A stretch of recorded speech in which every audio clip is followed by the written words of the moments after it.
un second temps un peu plus bref. Il semblerait qu'on m'ait demandé de vous dire ce qu'était Lourdes pour moi. Alors je vais le faire très simplement. Pour moi, Lourdes, ça a commencé très jeune. En 1958, pour le centenaire des apparitions, bon, c'était un grand moment, parce que, je ne sais pas si vous vous souvenez, c'est l'année où a été consacrée la basilique Saint-Pie X. C'était un événement, parce que ce truc est absolument... Enfin, je ne sais pas quand je dis ce truc, c'est pas respectueux, excusez-moi, parce que finalement on y prie très bien. Enfin, ça ressemble à tout sauf à une église, ça ressemble plus à un garage qu'à une église, il faut le reconnaître. Mais en même temps, depuis que c'est beaucoup plus habillé avec tous les saints du ciel là qu'on a rajouté, il y a une ambiance religieuse, et quand c'est fait pour être plein. Quand c'est vide, c'est terrible, mais quand c'est plein, c'est magnifique, et on y prie très bien. Et je crois que c'est très astucieux d'avoir réussi à avoir un tel espace, étant donné que le climat de Lourdes est assez pluvieux. On n'est pas mécontent de pouvoir être à l'intérieur quand on est très nombreux. Donc c'est une réussite, même si esthétiquement ça peut poser quelques questions. Mais encore une fois, je crois que même esthétiquement, quand c'est plein, on se rend plus compte de ce qui peut... Quand c'est vide, ça frappe. Et donc, je ne sais pas si vous vous souvenez, les plus âgés, mais ça a été toute une histoire. Ça a coûté très cher. Il y a eu un tas de drames parce qu'il y avait de l'eau partout. Donc, quand on a commencé à vouloir isoler tout, il y avait de l'eau qui arrivait au milieu. Enfin, ça a été toute une affaire à tout plan. Et finalement, c'est un certain Roncalli, qui est devenu le pape Jean XXIII, qui est venu consacrer en 58 cette église, Saint-Pie X. Bon, alors déjà tout ça, j'en entendais parler, et puis j'avais une marraine qui allait à Lourdes depuis son enfance. Elle est morte à 101 ans, et je crois qu'elle a dû aller plus de 80 fois à Lourdes, en pèlerinage. Et elle avait passé toute une partie de la guerre à Lourdes, elle avait habité Lourdes pendant la guerre. À Paris, on se repliait vers le sud.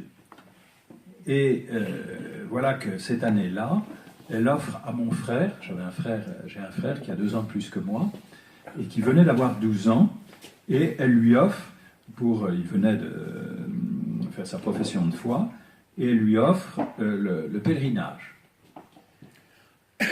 Alors, je me souviens très bien avec ma mère d'avoir accompagné mon frère à la gare d'Austerlitz à Paris.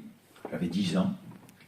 Et j'arrive dans la gare avec mon frère, et puis voilà qu'il y avait un train qui était là, et qu'on nous dit, il faut aider. Alors aider à quoi ? Eh bien, ça n'avait pas grand-chose à voir avec nos pèlerinages actuels. C'était un train qui emmenait des malades, et souvent de très grands malades, et il fallait aménager tout le train, c'est-à-dire créer des lits là où il n'y en avait pas. Il y a des compartiments à l'époque, donc il y avait 2 banquettes, on mettait des cadres dans l'autre sens pour que les gens puissent être allongés. Donc ça prenait des heures. On arrivait à midi, le train partait vers 20h, et on passait tout l'après-midi, enfin un long après-midi, avec un tas de...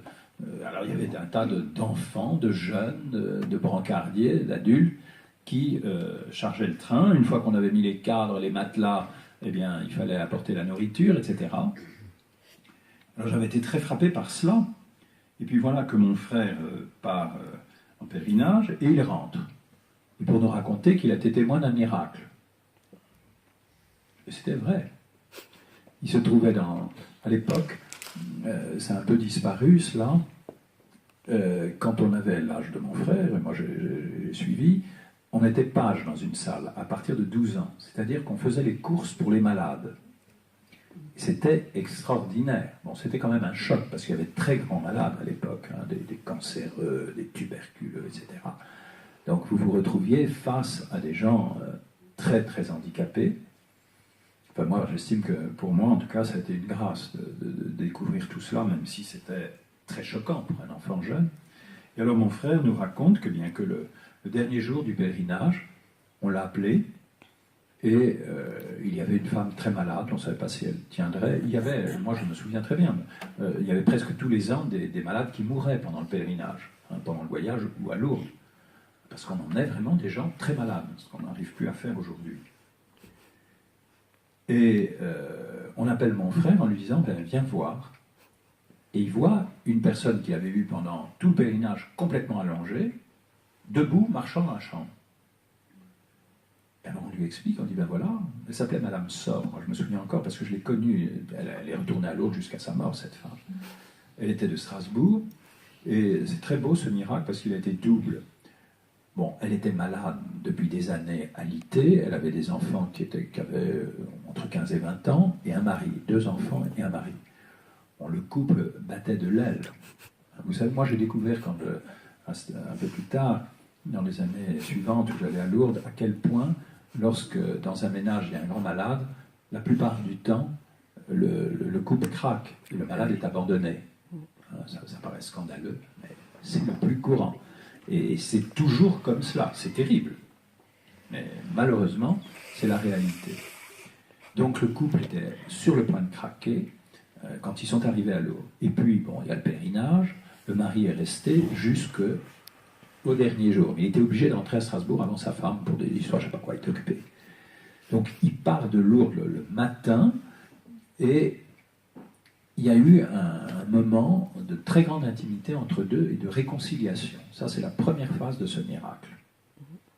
Donc, il part, et puis à midi, donc, ce qui s'est passé, c'est que une infirmière vient dans la chambre pour lui porter son repas, il fallait la faire manger, etc. Elle était allongée comme une planche. Et l'infirmière la trouve assise sur son lit. Elle avait été à la piscine le matin. Alors l'infirmière lui dit, mais madame Sor, levez-vous, prenez vos pantoufles sont là, allez. Et l'autre obéit, elle marche. Et à ce moment-là, on appelle mon frère et on lui dit, voilà, viens voir madame Sor. Et madame Sor trottait. Bon. 2 ans plus tard, en 60, c'était mon tour, je venais de faire ma profession de foi et ma marraine me dit, cette fois, tu viens. Donc, je vais à Lourdes pour la première fois. Et déjà en 59, j'avais été recharger le train, en accompagnant mon frère. J'ai un frère aîné qui a 2 ans de plus que moi.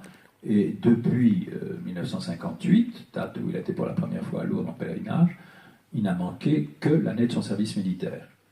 Donc, je ne sais pas combien ça fait, enfin depuis 58, il faut calculer. Et il continue. Et cette tante nous a passé le virus. Et alors, moi, en 60, donc je me retrouve page dans une salle. Et alors là, c'était... Bon, il y avait le choc par rapport à ces très grands malades. Et puis, c'était incroyable, parce que je vais vous dire, ils nous faisaient courir, les malades. Il fallait acheter une médaille comme ci, il fallait acheter une image comme cela. On leur rapportait la médaille. Ah oui, mais elle est bleue de ce côté, il faudrait qu'elle soit dorée de l'autre. Et on retournait, échanger les trucs. Hein. Moi, j'ai fait des kilomètres, et je me souviens, les premières années où j'étais à Lourdes, page comme cela, pendant 2 ou 3 ans, mais je rentrais, alors heureusement, c'était pendant l'été, il y avait 3 mois de vacances à l'époque, mais on était morts, liquéfiés. On arrivait à la maison, et pendant 2 jours, on avait mal au cœur, on n'arrivait plus à manger, on était épuisés. C'était excellent. Mais bon, ça nous donnait, enfin moi, ce que j'ai beaucoup aimé à cette époque-là, c'est le contact direct avec les malades. Bon, en dehors des courses, on rendait de menus services dans les salles, distribuer de l'eau, des choses toutes simples, aider pour les repas. Et puis, quand j'ai eu 16 ans, parce que j'y suis retourné tous les ans, mais après j'ai mal tourné, je suis devenu religieux, alors là j'ai été beaucoup moins à Lourdes pendant quelques années, et parce qu'on ne nous y envoyait pas automatiquement, mais pendant au moins 2 ou 3 ans, et ça je crois que ça n'existe plus non plus, j'étais, on appelait ça infirmier. Bon, c'était très pompeux parce que j'ai jamais fait quelques diplômes que ce soit, mais on était, bon, les hommes dans des salles, les infirmiers, il y avait des hommes et on était dans des salles d'hommes, et puis les femmes étaient dans les salles de femmes. Et évidemment, il y avait des infirmiers ou des infirmières de métier, et on leur obéissait. Donc, ce qu'on faisait, c'était surtout des toilettes, servir des repas. On ne faisait pas les piqûres, mais vraiment, et puis vous savez, moi je reste très marqué par les malades de l'époque. Bon, c'était le pèlerinage national, je venais de Paris, et il y avait à l'époque, tous les ans, un certain nombre d'hommes qui sortaient d'hospices dans lequel qui était tenu par l'État. Ils arrivaient, ces pauvres types, on était au mois d'août. Quand même, au mois d'août, à Lourdes, parfois, il fait très chaud. Et le voyage Paris-Lourdes, avec une chaleur très lourde, ils arrivaient en eau, ils n'avaient rien pour se changer. Ils étaient habillés avec... c'était du drap, vous voyez, comme le costume des militaires ou des facteurs autrefois, un drap épais, sans linge de corps, ils arrivaient dans des états, mais c'était épouvantable. Et puis nous, il fallait laver tout ça, hein, les personnes, mais aussi les vêtements. Enfin, c'était vraiment... on était au contact de la misère, et souvent des hommes qui avaient des maladies qui ne parlaient pas, qui étaient très handicapés, physiquement et mentalement. C'est une bonne école, ça.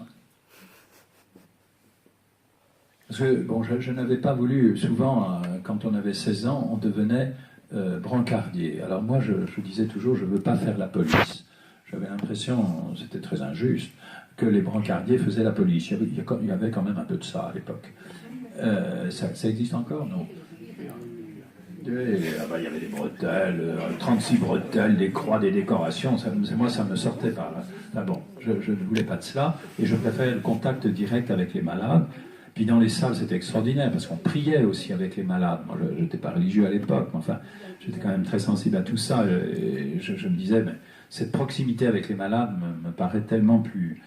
Enfin, moi, m'intéressait beaucoup plus, et puis j'avais l'impression d'être plus utile que... Bon, enfin, c'était injuste vis-à-vis des brancardiers, parce que c'est aussi bien nécessaire de faire un peu la police pour que les processions, etc., tout se passe bien. En tout cas, je suis devenu infirmier, puis un beau jour, en 68, je suis devenu novice dominicain. Et alors cette année-là, figurez-vous, j'ai bien réussi mon coup, parce que j'étais 2 fois à Lourdes. J'étais persuadé, je fais le national en 68, et je dis adieu à Lourdes en me disant, je ne savais absolument pas ce qui allait m'arriver. En entrant noviciat, j'étais persuadé que j'allais être cloîtré, et voilà, que j'arrive au noviciat. Et pour la première fois, les supérieurs, parce que à l'époque, le noviciat, jusqu'à l'année avant mon noviciat, on devait vivre dans le couvent de noviciat et on ne devait pas manquer une nuit. Sans ça, le noviciat était invalide et on repoussait la profession de tant de jours. Et là, ça venait de changer. Il y avait un assouplissement. Et pour la première année, on nous annonce aux novices que nous allons participer au pèlerinage du Rosaire. Du coup, 1 mois et demi après le national, je me suis retrouvé au Rosaire et ravi de l'être au Rosaire, mais alors absolument surpris, parce que j'avais sur le dos un habit blanc, tout le monde me prenait pour un prêtre, j'étais un gamin de 20 ans. Alors on me demandait de bénir, on me demandait, enfin ça n'avait rien à voir avec ce que j'avais vécu comme infirmier en salle 2 mois avant. Enfin bon, c'était c'est considéré évidemment comme une grâce. Puis je suis retourné à Lourdes après, plus tard, comme prêtre, religieux, aussi bien d'ailleurs plusieurs fois j'ai pu refaire le national et le rosaire pendant des années. Et ça a toujours été pour moi des moments extrêmement forts. Puis quand je suis devenu évêque, je n'avais jamais imaginé que cela pourrait m'arriver, j'ai participé toujours au diocésain. Je veux dire que quand j'étais évêque du Jura, je me suis battu pour que les jeunes viennent. Maintenant, il paraît qu'ils sont 200, je suis ravi. Alors on m'avait prouvé que c'était impossible d'avoir les jeunes, et c'était au moment de Pâques. Alors je me suis débrouillé progressivement pour que ça tombe toujours pendant des vacances, justement les vacances, maintenant on les appelle plus de Pâques, on les appelle de printemps. Et finalement, ça a répondu, malgré on m'avait prophétisé que ça ne marcherait jamais, ça continue. Bon, quand je suis arrivé ici, je suis tombé émerveillé devant une hospitalité nombreuse. Et bon, c'est les pèlerinages pendant l'été, il y a toujours beaucoup de jeunes. Et puis, bon, quand on est évêque, on passe presque 1 mois par an entre le diocésain et les assemblées. Plus de 3 semaines par an, je suis à Lourdes. Ça me convient tout à fait. Alors, pour conclure, parce que ça me convient tout à fait, parce que je crois vraiment que Lourdes a été très marquant dans ma vie spirituelle, depuis l'âge de 12 ans et au-delà. Et que pour ma vocation, ça n'a pas été sans rôle aussi. Enfin, Et je peux dire, parce qu'après tout, je peux le dire, quand j'ai fait ce national, je me souviens très bien, je me vois encore à l'endroit, priant la Vierge, quand j'étais complètement... vous savez, c'était 68, j'étais étudiant à Nanterre, moi, donc j'ai eu toutes les histoires les plus folles avec Cohn-Bendit. Hein, les padres, j'ai tout eu. Mais moi, ça m'a conduit au noviciat. Bon. Et pendant ce mois d'août, bon, je me retrouve à Lourdes, je venais d'avouer à mes parents que j'entrais au noviciat, j'avais rien dit à personne, et finalement, je me disais, bon, moi j'avais envie de faire un tas de choses dans la vie, de me marier, de voyager à l'autre bout du monde, de faire un tas de choses. Bon, j'avais commencé à faire un tas de choses. Puis ça s'est imposé à moi, cet appel, mais j'étais quand même sacrément dans mes petits souliers, vous savez, parce que je me disais, mais tu es fou, tu lâches tout. Et je me vois, à la fin du national, priant la Vierge, en lui disant, ben, ciao, je ne sais pas qu'on se reverra à Lourdes, mais si ça doit marcher, ça peut être que grâce à vous. Et bien ça continue jusqu'à aujourd'hui. Alors, si vous voulez, c'est pour moi, Lourdes, c'est très marquant, parce que je crois vraiment que la Vierge n'est pas pour rien dans mon itinéraire. Alors, qu'est-ce qui se passe pour tout pèlerin quand il est devant la grotte? Depuis l'âge de 12 ans, j'ai toujours remarqué que devant la grotte, tout respect humain tombe. Tout le monde prie. Même les gens de la même famille qui prient jamais ensemble, pouf, ils se mettent à genoux. Il y en a un qui baise la terre. Il y en a un qui va toucher le rocher. Personne ne dit rien. Plus le respect humain. Il y a une espèce de liberté qui est donnée à chacun. Aux piscines. J'ai toujours été frappé par, même si aujourd'hui parfois je regrette que le climat de prière est un peu baissé, on a supprimé un certain nombre de prières, je ne sais pas pourquoi, moi je trouvais ça magnifique, quand on se baignait, il y avait... alors c'était peut-être un peu plus long, mais bon, c'est un moment très important.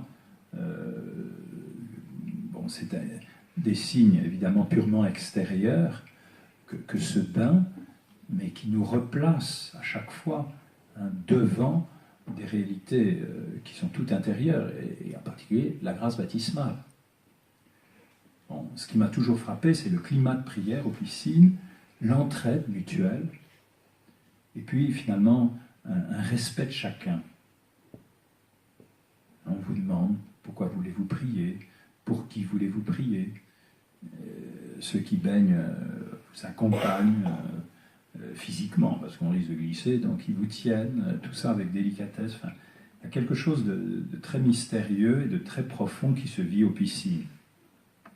Bon, dans les salles des malades, bon, j'ai toujours été frappé depuis l'âge de 12 ans et encore aujourd'hui par le climat de simplicité.